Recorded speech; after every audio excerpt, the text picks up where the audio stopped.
Hi all. Thanks for tuning in. My name is Laurence Baretto de Souza. I'm an integrative psychotherapist and mindfulness teacher.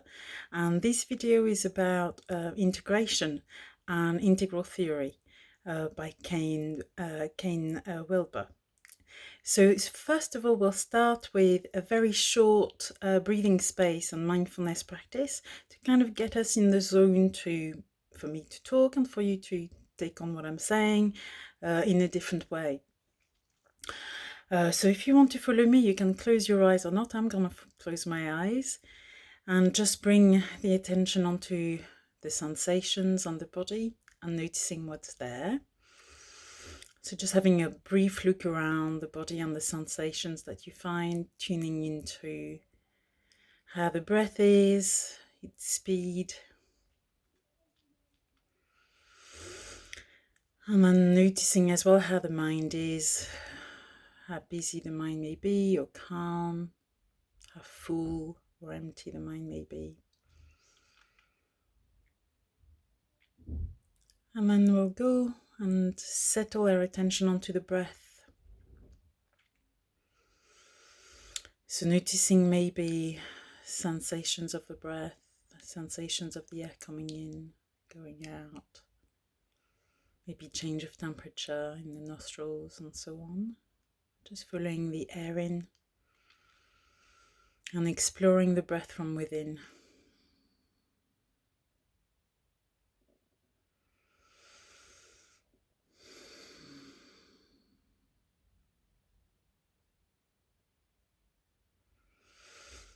Maybe noticing how the out breath kind of brings some letting go in other parts of the body. And letting that relaxation, that opening spread.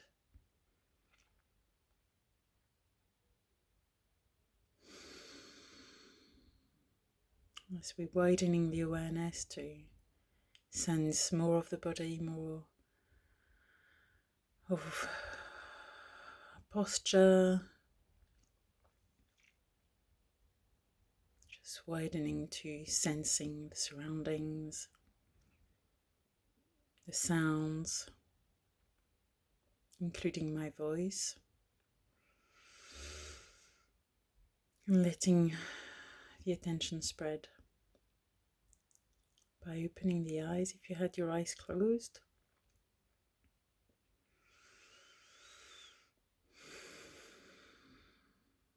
Noticing colors, shapes, and so on. So as I said, I'm an integrative psychotherapist, and my work has taken me a bit on my work, and I guess my life overall has taken me a bit on a journey to explore integration and also to understand the other side, which is exclusion or discrimination in our lives as a whole. So not just on a social level, but also on a mental, emotional, physical level, and everything in between. So I'm here having a quick video here to have a very brief overview of integration and integral theory.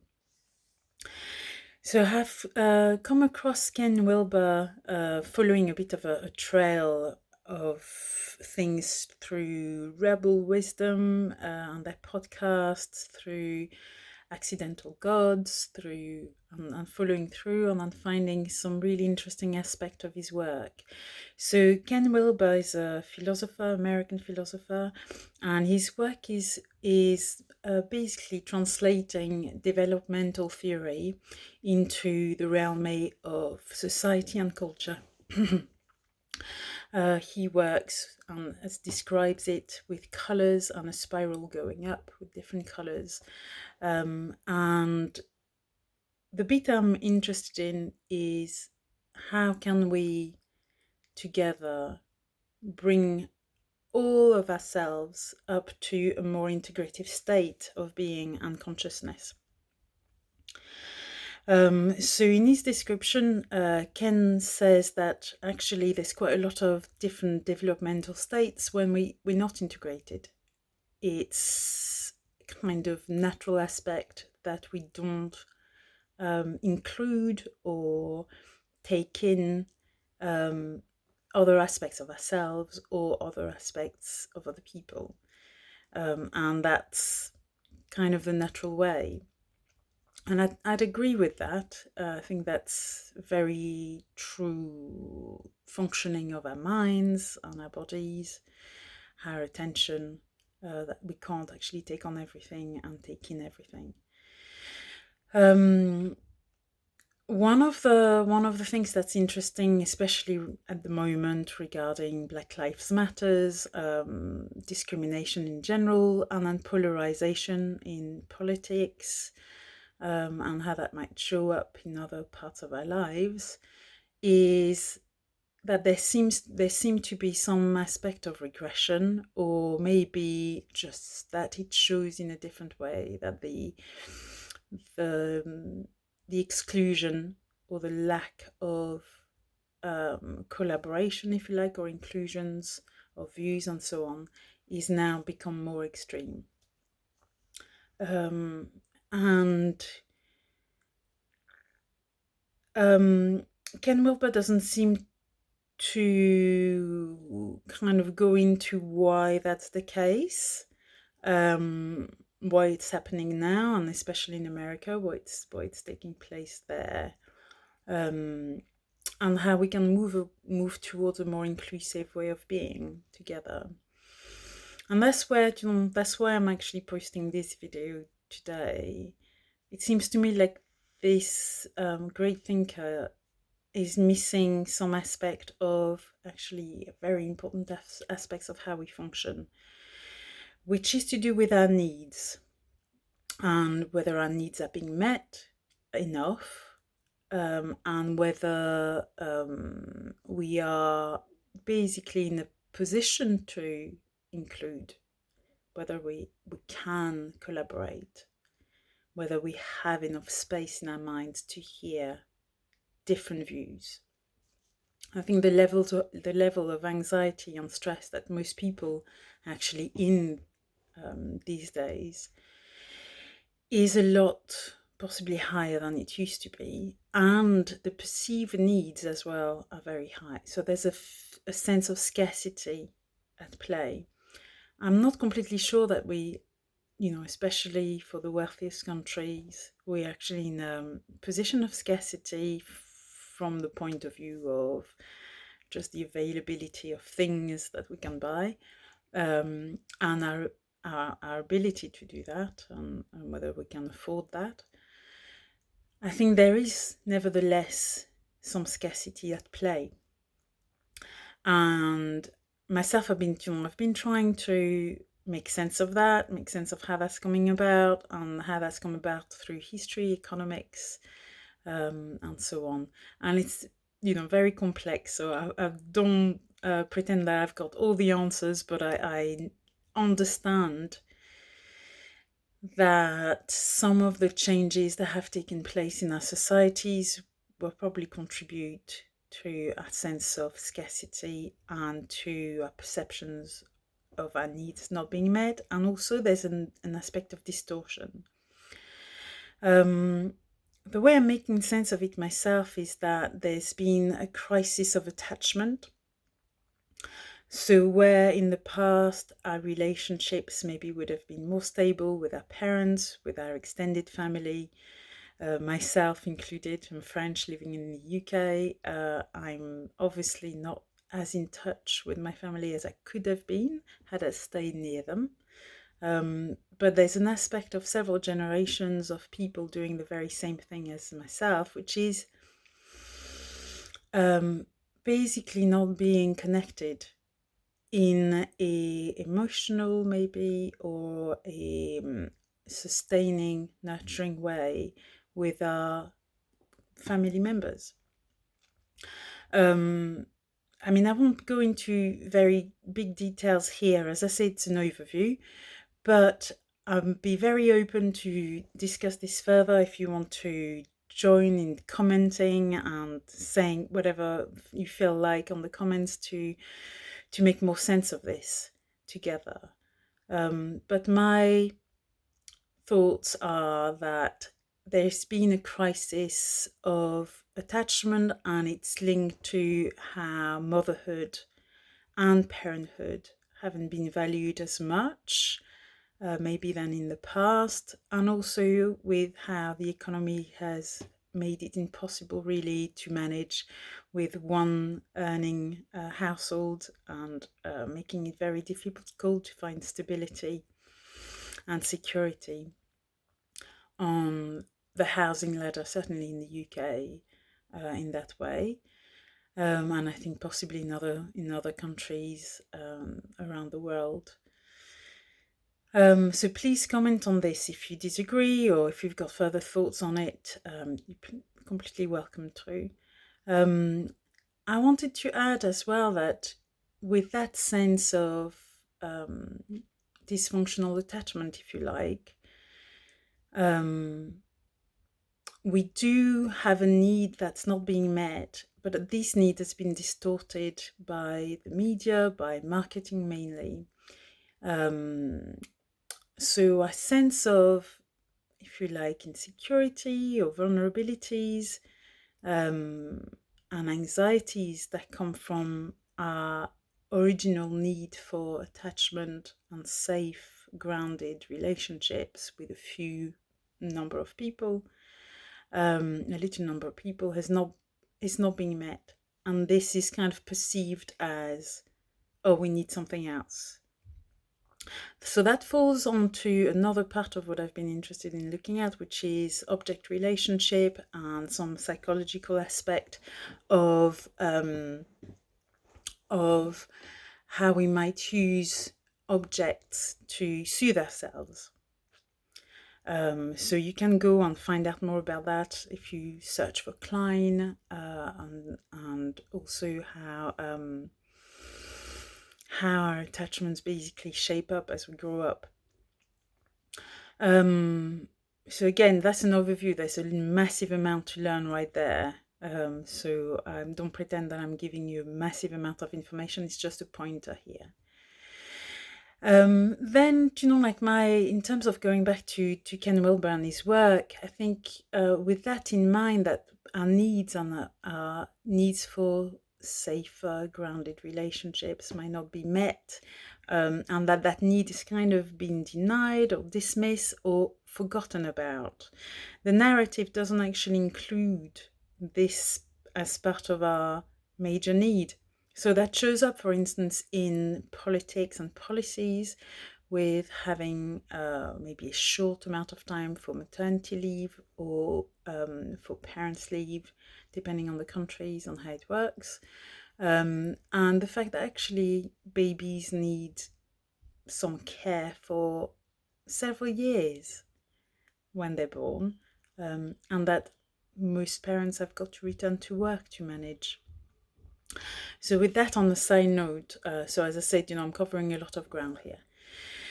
Coming back to Wilber, I think he's missing that bit, that there's something about how we develop that does have to include our needs. And if our needs aren't being met, then we might regret even. I think, the politics and the rhetoric that's being out there is distorting the needs. So we're not actually seeing the needs for what they are. With COVID-19, we've been in a bit of a situation to experiment with that, and actually seeing that maybe some of the distortion is becoming more obvious to us, and that we might not need so many things. We might not need to rush so much. We might not need to make so much money or spend so much money. But actually connecting with one another, connecting with nature is actually really, really important for our well-being. I think myself, this evolution over several generations has created some real big distortion of the narrative. And we're now at a point where seeing each other has actually become very difficult. Understanding each other is becoming very difficult. Listening is becoming difficult.